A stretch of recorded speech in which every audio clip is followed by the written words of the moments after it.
Click cell D13. You will use the DB function here to calculate the declining balance depreciation for the company's manufacturing equipment. Type $DB, open parenthesis. As you type, Excel displays screen tips with information about the DB function and prompts for function arguments.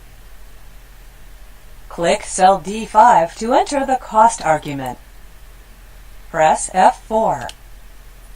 F4 converts the cell reference to an absolute reference, so you can accurately copy the formula to the remaining cells in the column. Type a comma. Click cell D7 to enter the salvage argument. Press F4.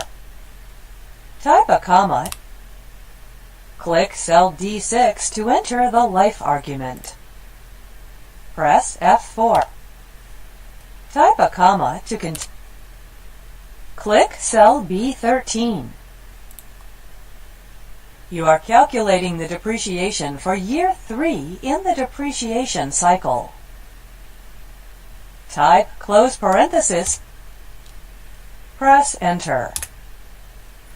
Excel returns the result of the formula in cell D13.